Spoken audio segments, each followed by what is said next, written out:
하나님이 아브라함과 말씀을 마치시고 그를 떠나 올라가셨더라.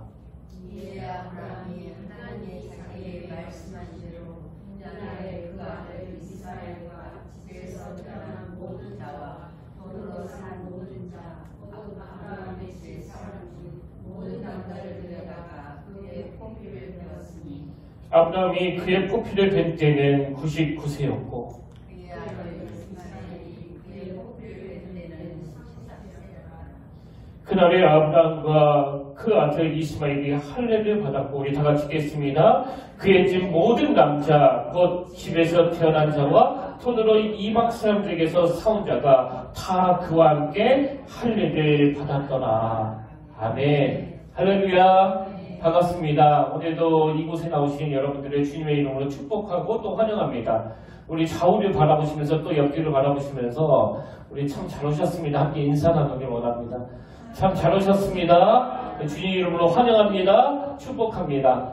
오늘도 주님의 놀라우신 은혜가 이 자리에 참여하신 여러분들의 심령 가운데 가득하게 넘치게 되시기를 주님 이름으로 축복합니다.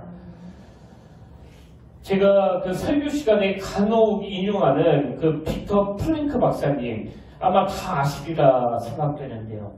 이분은 2차 대전 당시 나치의 포로 수용소에 끌려가서 죽음을 방불케 하는 어마어마한 고난 속에서도 희망을 포기하지 않고 절망하지 않고 끝까지 살아남은 입지전적인 인물 아니겠습니까?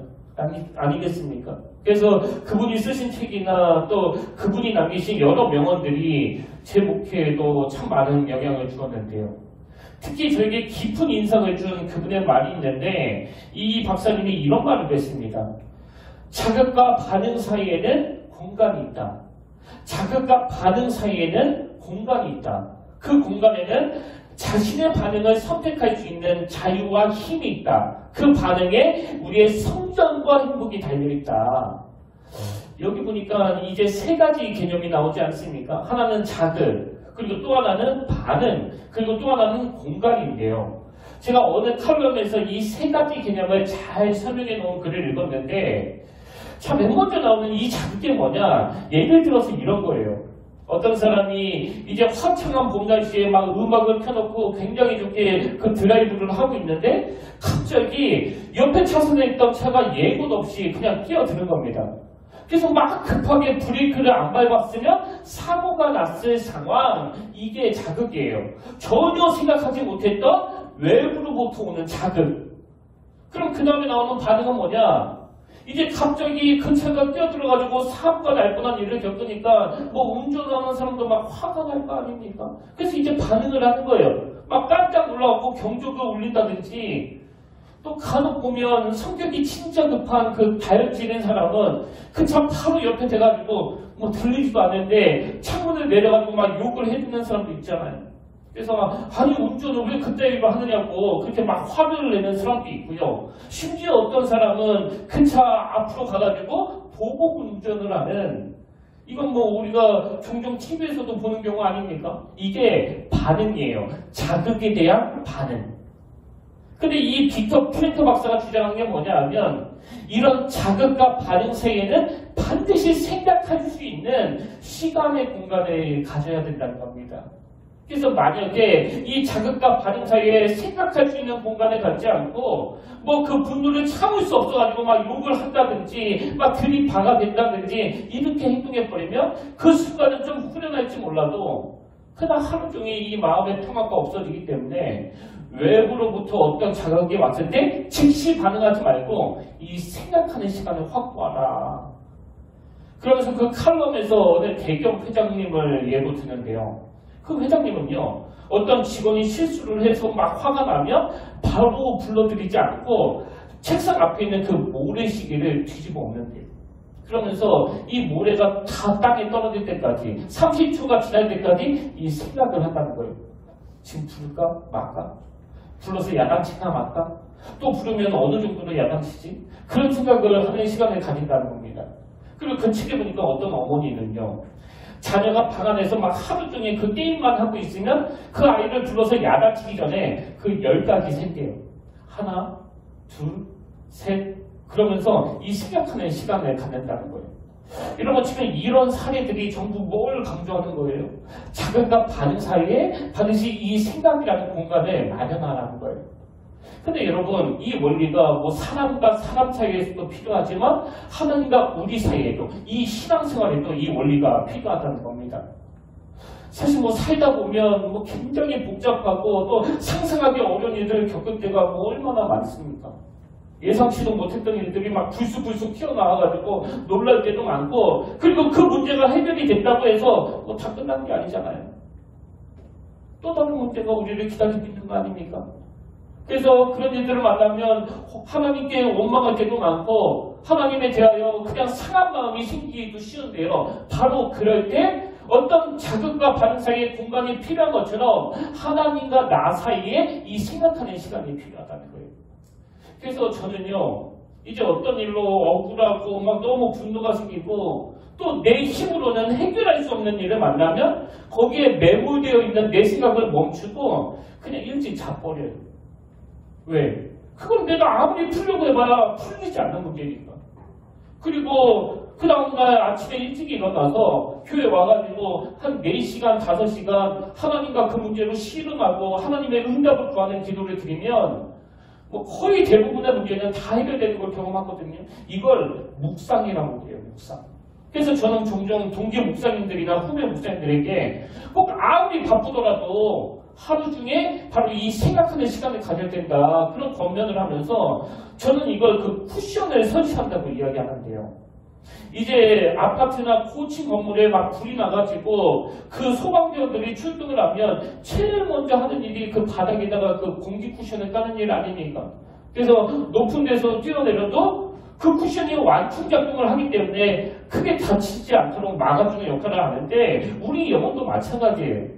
어떤 일을 만나든지 늘 하나님과 묵상하는 시간을 가져야 이 영혼의 쿠션이 있어야 치명적으로 다치는 일이 없다는 겁니다. 근데 뭐 저는 목회자니까 아침에 일찍 와서 그 시간을 확보하고 있다고 하지만 뭐 직장 생활 하시는 분들은 그렇게 못 하시잖아요.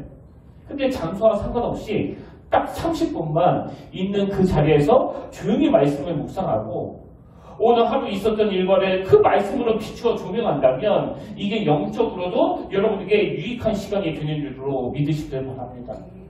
그런 의미에서 저는 이 빅터 프랭크박스가 말하는 이 원리를 가지고 오늘 말씀을 좀 풀어나가 보려고 하는데요. 자, 창세기 17장 15절 16절을 보십시오. 하나님이 또 아브라함에게 이르시되 내 아내의 사례는 이름을 사례라 하지 말고 사라라 하라.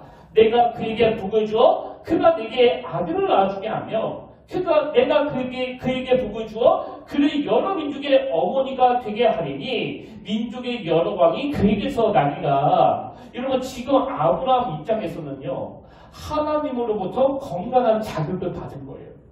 그렇게 꿈에도 소원하는 일이 일어나지 않아 낙심해 있고 절망해 있는데 하나님께서 아들을 주시겠다 이런 건강한 자극을 받은 겁니다. 그래서 아브라함이 이 빅터 프랭크 박사의 조언을 알았더라면 이 자극을 받은 다음에 그 생각하는 시간을 좀 가졌어야 되는데 아브라함은 그 하나님의 말씀 앞에 아무 생각 없이 바로 직격탄을 날리는 거예요. 그 다음 17절 아브라함이 엎드려 웃으며 이게 비웃는 거거든요.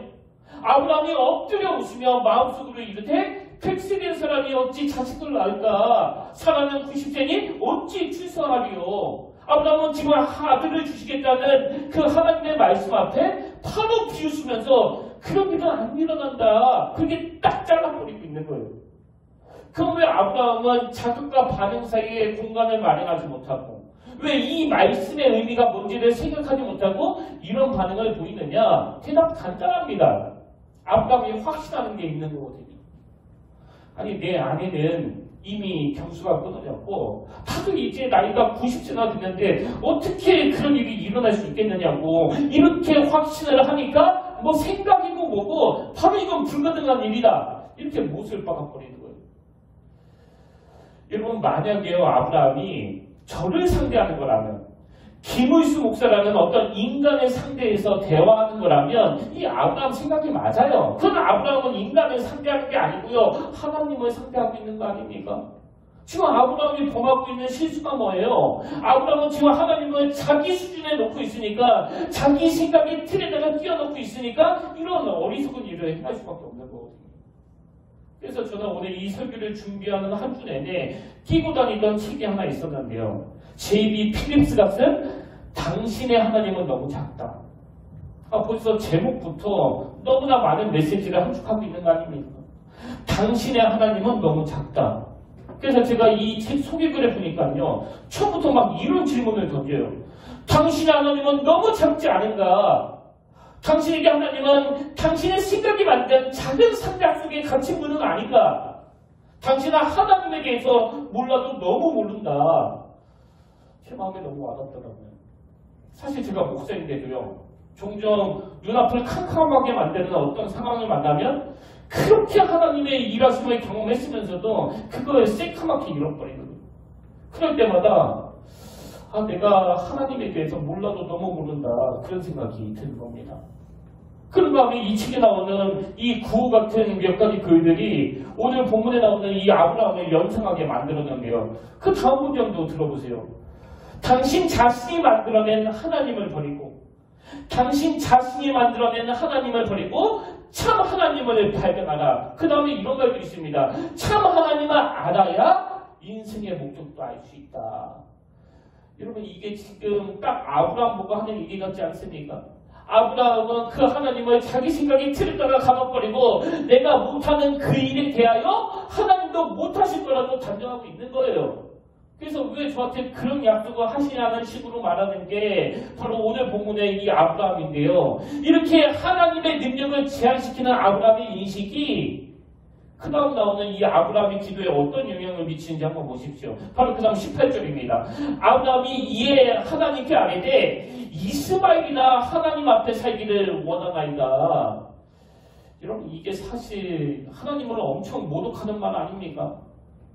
여러분도 잘 아시지만 처음부터 하나님은 이 아브라함에 대하여 원대한 비전을 가지고 원대한 꿈을 가지고 다가오셔서 창세기 10장 2절 내가 너로 큰 민족을 이루고 내게 복을 주어 내 이름을 창대하게 하리니 너는 복이 될지라. 그래서 하나님은 이 아브라함 당대에도 이 큰 꿈을 주셨을 뿐만 아니라 지난주에도 우리가 살펴봤잖아요. 창세기 17장 7절 내가 내 언약을 나와 너 및 내 대대 후손 사이에 세워서 영원한 언약을 삼고 너와 내 후손의 하나님이 되리라. 아브라함 당대뿐만 아니라 하나님은 그 후손들을 통하여 이루게 되신 그 놀라운 꿈들을 품고서 이 아브라함을 대하고 있는데, 아브라함은 하나님을 자꾸 그 작은 자기 생각의 틀 안에 가둬버리니까 눈에 보이는 이스마엘이나 잘해주시지. 여러분, 사실 이게 오늘 우리의 모습은 아닙니까? 내 생각의 틀에 하나님을 끼워넣는. 그래서 아브라함처럼 나도 못하는 그 일을 하나님은 어떻게 하실 수 있느냐고 그렇게 단정 짓는 게 딱 오늘 우리의 모습은 아니냐. 근데 여러분, 혹시 이런 말 들어보셨습니까?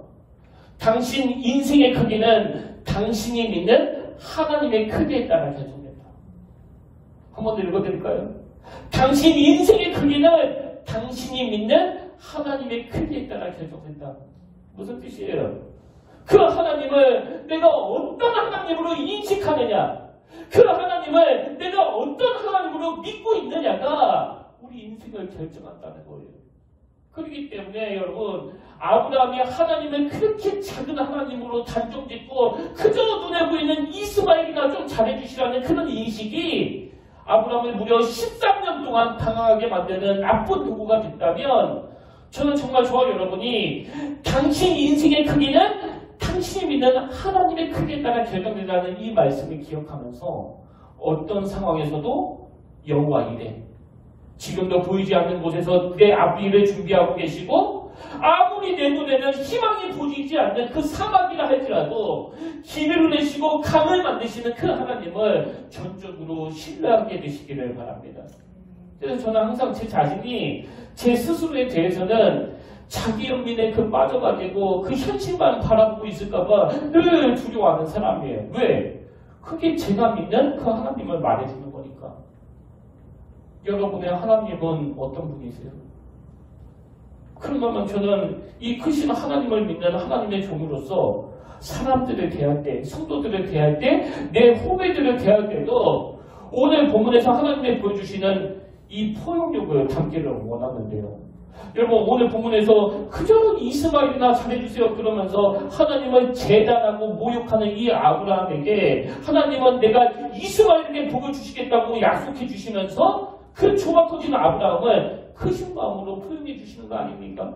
저는 정말 그 하나님의 포용력을 담고 싶어요.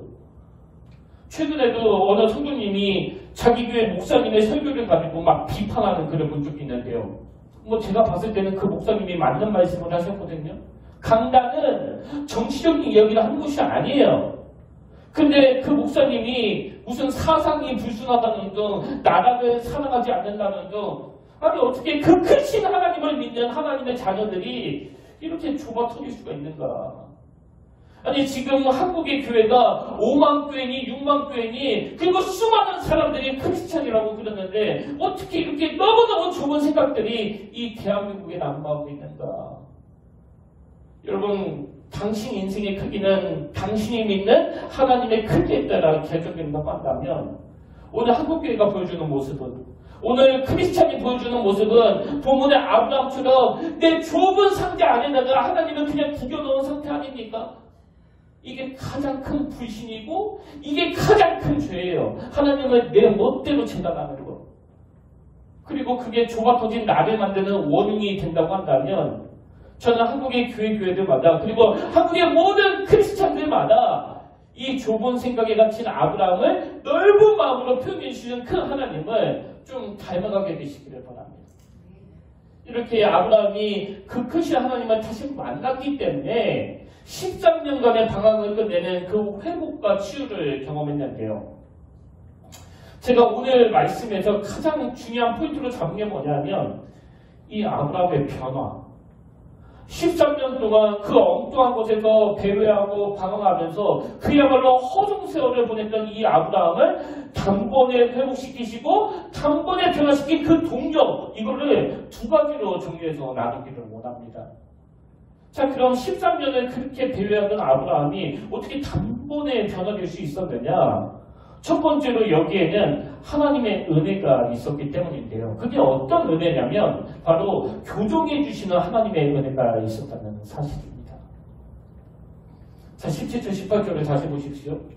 아브라함이 엎드려 웃으며 마음속으로 이르되 100세 된 사람이 어찌 자식을 낳을까? 사라는 90세니 어찌 출산하려 하고 아브라함이 이에 하나님께 아뢰되 이스마엘이나 하나님 앞에 살기를 원하나이다. 이렇게 좁은 생각으로 잘못된 인식을 갖고 있는 아브라함에게 하나님이 바로 그 다음 19절에서 이렇게 말씀하세요. 하나님이 이르시되 아니라 하나님이 이르시되 아니라 내 아내 사라가 내게 아들을 낳으리니 너는 그 이름을 이삭이라 하라.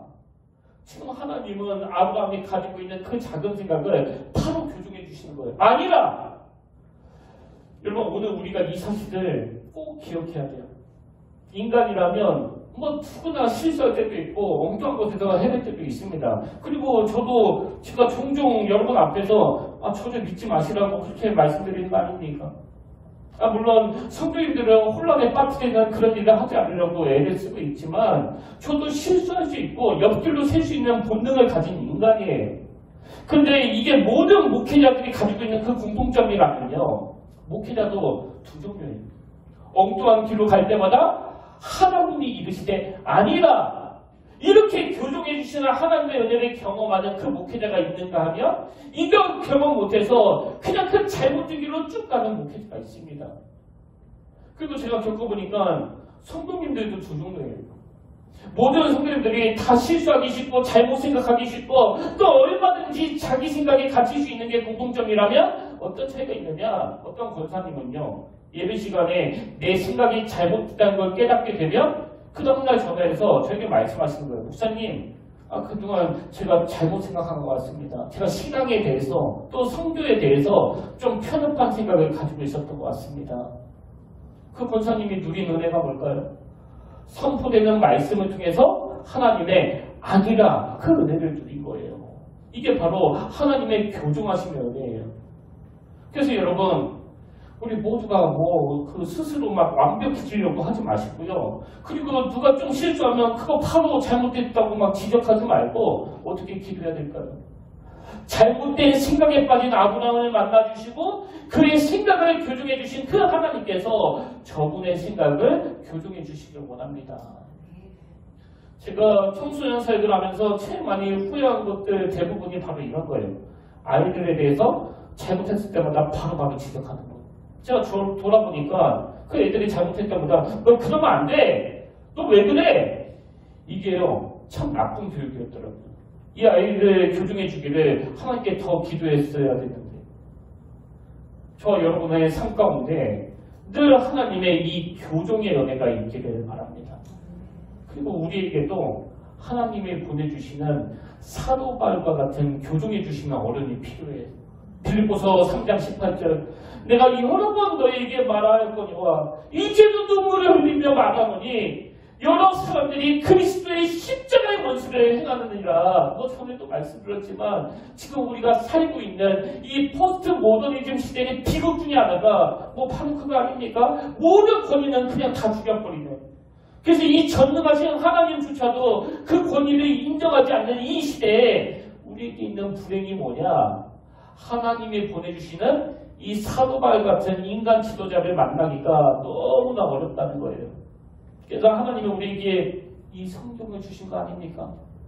이 말씀이 우리로 하여금 바른 길을 제시해주고 자녀들에게도 의로 교육하기에 유익한 기능을 가지고 있기 때문에 우리는 이 하나님의 말씀을 통해서 교정받는 은혜를 누리셔야 된다는 겁니다. 그런 의미에서 지금 우리 교회가 올 초부터 계속 그리스도 중심의 성경 읽기를 하고 있는데요. 혹시 여러분 중에 그 창세기 1장을 읽다가 덮으신 분이 계시다면요. 그분들을 위해서 오늘 제가 복음을 전하기를 원합니다. 제가 창세기부터 신명기까지 모세오경 전체를 딱 10분으로 정리한 강의 영상을 오늘 그 밴드나 그 카카오톡에 올려드릴 거거든요. 그래서 2달 동안 성경 읽다가 중단하신 분이 계시다면요. 이 모세오경 전체를 정리한 10분짜리 영상 하나만 보셔도 제가 그 모세오경 전체를 읽으신 걸로 그렇게 쳐드리겠습니다. 기분 좋게 우리 이제 다음 주부터 다시 시작하려고요. 제가 말씀드렸죠. 계속 괴롭힌다고. 그리고 뭐 너무 바쁘셔서 성경을 하루에 한두 장밖에 못 읽으시는 분은 제가 그 성경 일기표를 드렸잖아요. 그리고 뒤에 아직도 배치되어 있습니다. 그거 보시면서 그 핵심장만 읽으셔도 돼요. 괜찮습니다. 왜? 우리의 목표는 꼼꼼히 막 다 읽는 게 아니고요. 이 완주가 우리의 목표니까. 그리고 1권이 창세기부터 여호수까지 내용이고 2권이 사사기부터 에스더까지 내용인데요. 이 순서대로 지금까지 쭉 오신 분은 뭐 여호수아를 지금 살펴보고 있지 않습니까? 그래서 이 여호수아까지 다 보면 또 책을 또 어디서 구입해야 되나 그렇게 고민하시는 분들이 있다면 걱정하지 마세요. 제가 그런 분들을 위해서 미리 2권을 준비해 놨습니다. 다음 주에 다 선물로 드릴 거예요. 그리고 3권도, 4권도, 5권도, 6권도 다 선물로 드릴 거예요. 주문하지 마세요. 다 여러분은 그냥 따라오기만 하면 돼요. 이 모든 자료들을 제가 여러분들에게 제공해 드리면서 내 마음의 소원은 딱 하나예요. 여러분이 이 말씀을 읽어야 이 말씀을 통해 교정해 주시는 그 하나님의 은혜를 누릴 수 있기 때문에. 최근에도 어떤 목사님이 저에게 이렇게 묻더라고요. 그 신혼 초에는 많이 싸운다고 하는데 목사님은 어떠세요? 사모님도 안 싸우세요? 물론 싸울 때도 있죠. 뭐 안 싸운다고 하면 여러분 믿으시겠습니까? 근데 여러분 제가 제 아내와 시간이 가면 갈수록 점점 더 사랑하는 관계가 되고 점점 더 서로를 이해하는 사이가 되는 그 비결이 있다면 그건 말씀이에요. 말씀. 그래서 문제가 있을 때마다 갈등이 있을 때마다 제가 주님 앞에 말씀을 묵상하고 말씀을 대면하면 항상 하나님은 아내에게 무리하게 대하면 안 된다. 아내를 더 깊이 사랑해야 된다. 그런 인격적인 말씀을 주시면서 이 말씀을 통해 아내에게 성급하게 됐던 내 모습을 돌아보게 하시는 거거든요. 근데 여러분 이건 내 스스로 깨닫는 게 아니고요. 이 모든 변화의 출발은 교정케 하시는 하나님의 말씀에서 나온다는 거 꼭 기억하시길 바랍니다. 이게 아브라함이 누렸던 첫 번째 은혜라면요. 아브라함이 변화될 수 있었던 그 두 번째 비결이 뭐냐? 깨달은 즉시 행동으로 옮겼던 아브라함의 귀한 모습 때문이에요. 자, 22절을 보십시오. 하나님이 아브라함과 말씀을 마치시고 그를 떠나 올라가셨더라. 이렇게 하나님 말씀이 끝나자마자 바로 23절입니다. 이에 아브라함이 하나님이 자기에게 말씀하신 대로 그날에 그 아들 이스마엘과 집에서 태어난 모든 자와 돈으로 산 모든 자, 곧 아브라함의 집사람 중 모든 사람을 데려다가 그 포피를 되었더니, 이게 아브라함의 너무너무 귀한 모습이에요. 바로 하나님 말씀에 순종하는. 제가 이 부분을 영어 성경으로 보니까 이렇게 되어 있더라고요. On that very day. 여기 나오는 very day 할 때 very는 바로 즉시, 이걸 강조하는 형용사 아닙니까? 지금 성경이 뭘 강조하고 있는 거예요?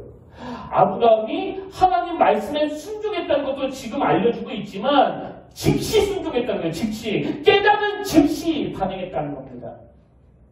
지난주에도 말씀드렸지만 최근에 제가 읽고 있는 책 중에 가서 만나고 이야기하라, 이런 제목의 책이 있는데요. 그 책을 딱 펼치면 그 앞장에서 나폴레옹이 했다는 말을 가운데다 딱 끼워 넣었는데 그게 되게 굉장히 인상적이었습니다. 나폴레옹이 이렇게 말했다고 하네요. 숙고할 시간을 가져라. 그러나 행동할 때가 오면 생각을 멈추고 뛰어들어라. 이건 생각도 중요하지만 깨달은 대로 행동하는 게 더 중요하다는 그 행동의 중요성을 이야기하는 거 아닙니까? 그리고 그 책에 보면 윌리엄 제임스의 말도 인용하는데요. 한번 들어보세요.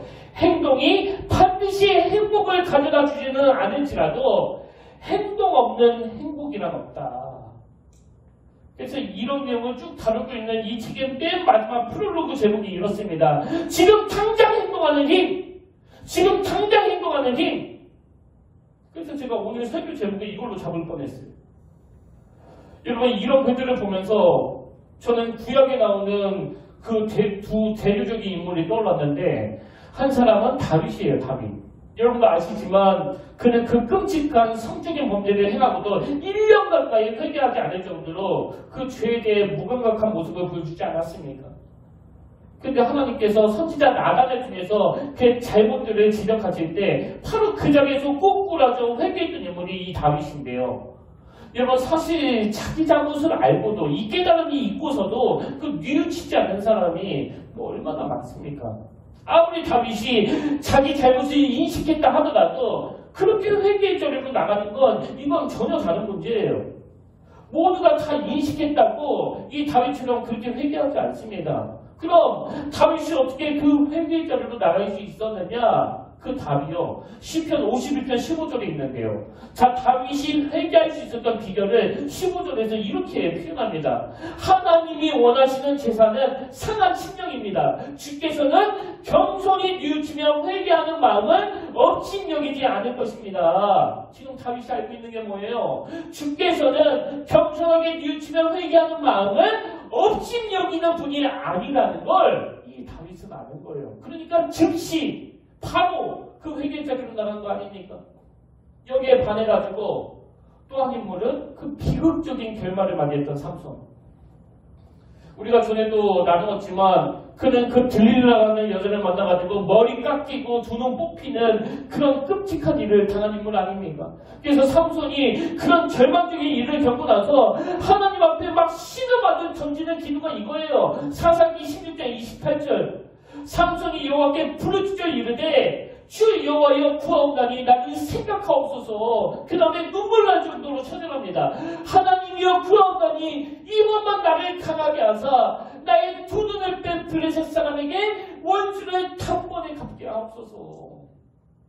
여러분, 삼손이 이 기도를 그 두 눈 뽑히기 전에 했더라면 얼마나 좋았겠습니까? 그리고 그 이전에도 아니 기회 있을 때 자기가 여자한테 약하다는 사실을 인식했을 때 이런 기도를 드렸다면 얼마나 좋았겠냐고요. 그런 의미에서 여러분은 다윗 유형이에요? 삼손 유형이에요? 어떤 잘못된 자리에 빠져있다 할지라도 다윗처럼 즉시 그 회개자로 나가고 있습니까? 아니면 삼손처럼 내 잘못을 알면서도 그 깨달음이 있어서도 끝끝내 돌이키지 않는. 여러분 오늘 우리는 아직 기회가 있잖아요. 아직 기회 있을 때 자기를 돌아보셔야 돼요.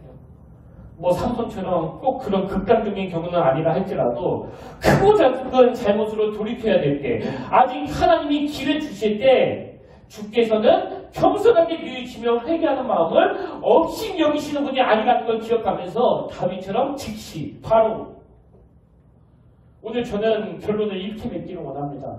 저는 우리 하나님의 신실하심을 이 설교를 준비할 때마다 피부로 막 절실하게 느끼는데요. 이번에도 그랬습니다. 이렇게 설교를 쭉 준비하던 지난 주간에 제가 아주 우연히 그 유튜브로 맥스 루케이도라는 미국 목사님의 설교를 들었는데요. 이 목사님의 설교가 오늘 설교를 딱 마무리해 주는 것 같은 거예요. 그래서 제가 너무나 감동을 받았는데요. 이거 한국말로 바꿔서 여러분들께 인용해 드리려고 합니다. 한번 들어보세요. 아주 강하게 강조하십니다. 여러분의 문제는 문제가 큰 것이 문제가 아니라 하나님을 보는 관점이 너무 작다는 것입니다. 여러분은 하나님의 광대하심을 인지하고 계십니까? 큰 산 같은 문제를 만났을 때, 내 인생을 막 혼란케 하는 그 폭풍을 만났을 때, 이 하나님의 광대하심을 기억하라는 거예요. 그 다음 내용도 너무 와닿습니다. 산의 높이를 세지 말고 그 산을 만드신 분의 마음을 생각하세요. 하나님께 폭풍이 얼마나 큰지를 말씀드리지 말고 그 폭풍에게 여러분의 하나님이 얼마나 큰지를 말하세요. 지금 뭘 강조하는지 아시겠죠? 우리가 문제를 만나면 하나님께 나와가지고 하나님 너무 힘듭니다. 너무 무겁습니다. 이 문제를 해결해 주시길 원합니다. 물론 그런 기도도 드려야 되지만 뭐라고 말합니까? 지금 나를 힘들게 하는 그 문제에게 그 문제보다 크신 하나님을 선포하라는 거예요. 그래서 저는 그 목사님의 설교를 들으면서 스가랴 4장 6절이요. 그가 내게 대답하여 이르되 여호와께서 스룹바벨에게 하신 말씀이 이러하니라. 그 다음 들어보세요. 만군의 여호와께서 말씀하시되 이는 힘으로 되지 아니하며 능력으로 되지 아니하고 오직 나의 영으로 되느니라. 그 다음 7절. 큰 산아 네가 무엇이냐? 네가 스룹바벨 앞에서 평지가 되리라. 이 말씀은 제가 30살 때 모든 걸 다 정리하고 신학교에 들어가게 만든 능력의 말씀이에요. 힘으로 되지 아니하고 인간의 능력으로도 되지 아니하고 오직 성령. 그리고 이 은혜를 경험한 사람들은 인생에서 문제를 만났을 때 이렇게 선포하는 겁니다. 큰 산아 네가 무엇이냐? 네가 스룹바벨 앞에서 평지가 되리라. 여러분 오늘 아브라함처럼 변화되고 싶지 않으세요? 이 아브라함으로 하여금 13년이라는 긴 세월 동안 허송세월하게 만든 그 출발이 하나님을 이렇게 작은 하나님으로 인식하는 여기서부터 시작됐다고 한다면 오늘 하나님에 대한 우리 생각의 크기가 우리 인생을 결정한다는 사실을 기억하면서 저와 여러분이 삶 속에서 내가 만들어낸 그 하나님을 버리고 광대하시고 그 문제보다 크신 하나님을 신뢰하면서 그 하나님의 일하심을 기대하고 또 목도하는 저와 여러분 그리고 우리 평택교회가 되기를 주님 이름으로 축원합니다. 그래서 저는 오늘 이 찬양을 하나님 앞에 올려드리기를 원하는데요. 함께 이렇게 선포하기를 원하는 겁니다. 주 여호와는 광대하시도다. 그 거룩한 하나님 성에서 주 승리 우리에게 주셨도다. 모든 원수 물리치셨네. 다 주의 크신 이름 높이며 다 주의 크신 이름 높이며 제가 아까도 말씀드렸지만 저는 제가 자기 연민에 빠질까봐 늘 두려워하는 사람이에요. 아니 어떻게 하나님의 종이 자기 연민에 빠질 수 있느냐고요. 오늘 그 위대하신 하나님을 내 마음에 모시고 하나님 내 생각의 지경이 커지길 원합니다. 내 포용력이 넓어지기를 원합니다. 늘 교조해 주신 말씀 앞에 내가 반응하기 원합니다. 이 마음의 소원을 가지고 우리 한번 이 찬양 하나님 앞에 올려드리기를 원합니다.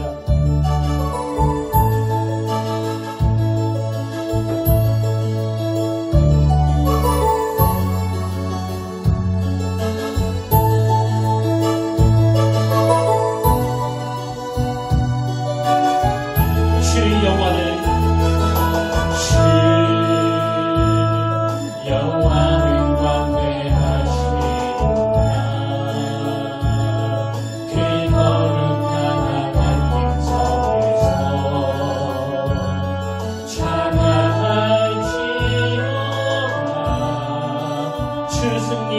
우리에게 주셨도다. 주님이 우리에게 주셨도다. 모든 원수를 내치셨네. 엎드려 절하세. 다 주의 크신 이름 높이며 다 주의 크신 이름 높이며 우리에게 행하신 위대한 일 감사하세. 오 주의 신실하신 그 사랑 온 땅과 하늘 위에 계셔 홀로 영원하시니 다 주의 크신 이름 높이며 다 주의 크신 이름 높이며 우리에게 행하신 위대한 일 감사하세. 오 주의 신실하신 그 사랑 온 땅과 하늘 위에 계셔 홀로 영원하시니는 주 여호와는 광대하시도다. 주 여호와는 광대하시도다. 그 거룩한 하나님 성에서 찬양할지어다. 주 승리 우리에게 주셨도다. 주 승리 우리에게 주셨도다. 모든 원수 물리치셨네. 엎드려 절하세. 다 주의 크신 이름 높이며 다 주의 크신 이름 높이며 우리에게 행하신 위대한 일 감사하세. 오 주의 신실하신 그 사랑 온 땅과 하늘 위에 계셔 홀로 영원하시니 우리 다시 선포합니다. 다 주의 크신 이름 높이며 다 주의 크신 이름 높이며 우리에게 행하신 위대한 일 감사하세. 오 주의 신실하신 그 사랑 온 땅과 하늘 위에 계셔 홀로 영원하시니는. 아멘. 살아계신 하나님 아버지, 하나님을 얼마나 크신 분으로 인식하느냐가 우리 인생을 결정한다고 한다면 오늘 하나님을 믿는다고 하면서 그 자기 생각에 갇혀서 99세가 된 내가 어떻게 아들을 낳는 그런 놀라운 일이 일어날 수 있겠느냐고, 그래서 그냥 눈에 보이는 이스마엘에게나 참 잘해주시라고 하는 이 좁디 좁은 아브라함의 시야가 바로 오늘 우리의 시야임을 고백하며 회개하기를 원합니다. 아버지, 오늘 우리의 그 좁은 시야가, 우리의 그 좁은 마음이 변화되기를 원하오니 늘 삶에서 말씀을 통하여 하나님이 교정해 주시는 그 은혜를 누리게 하시고, 어떤 상황에서도 문제보다 크신 하나님, 문제에 갇혀 사는 우리가 이제는 오히려 그 문제를 향해 내가 믿는 그 하나님이 얼마나 큰지를 선포하도록 우리의 입술을 주관하여 주시옵소서. 그 은혜의 자리로 인도해 주실 줄 믿사오며 거룩하신 예수님 이름으로 간절히 기도드립니다. 아멘. 이제 우리 다 자리에서 일어나셔서 파송 찬양으로 추가 일할 시즌에 이 찬양 함께 부르기를 원하는데요. 오늘 말씀을 묵상하시면서 또 가장을 생각하시면서 이 찬양 함께 부르기를 원합니다.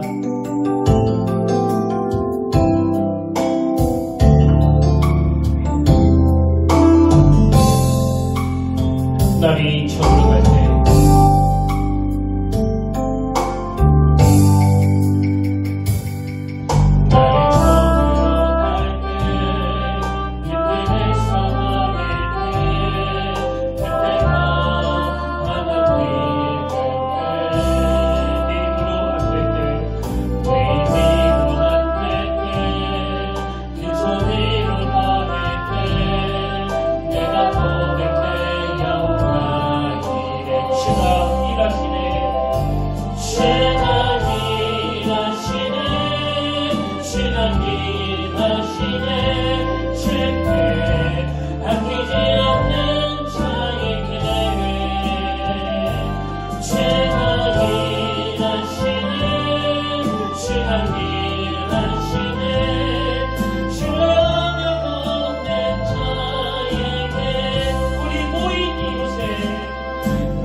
때문에 여호와께서 말씀하시되 이는 힘으로 되지 아니하며 능력으로 되지 아니하고 오직 나의 이름으로 되느니라.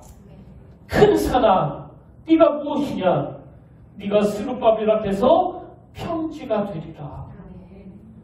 고마우신 하나님 아버지, 돌이켜보면 지난 세월 내내 그 상상을 초월하는 하나님의 일하심을 목도하며 여기까지 왔는데 때때로 내 힘으로 해결하려고 하는 이 연약함이 우리에게 있습니다. 아버지, 오늘 그 불신앙을 내려놓고 이는 힘으로 되지 아니하며 능력으로 되지 아니하고 오직 나의 영으로 되느니라 이 말씀을 의지하여 나아가오니 삶에서 모든 문제보다도 크신 하나님을 경험하게 하시고 그 하나님의 일하심을 보며 감사와 찬양과 순종을 올려드릴 수 있도록 인도하여 주시옵소서. 그래서 이번 한 주간 말씀을 통하여 바로 교정해 주시는 그 은혜를 누릴 뿐만 아니라 다윗처럼 아브라함처럼 그 말씀 앞에 즉시 순종함으로 말미암아 우리 인생 가운데도 그 회복과 변화의 역사가 일어나도록 인도하여 주시옵소서. 이제는 우리 주 예수 그리스도의 은혜와 하나님 아버지의 다함없는 사랑과 성령님의 감동, 감화, 위로 교통 충만하심의 역사가 오늘 주신 말씀 마음에 품고 내가 믿는 하나님을 크신 하나님으로 인정해 드리며 내 문제에게 관계하신 하나님을 선포하며 나가기로 다짐하며 얘기하는 모든 주의 자녀들 머리 위에 지금부터 영원토록 함께 하시기를 간절히 축원하옵나이다. 아멘.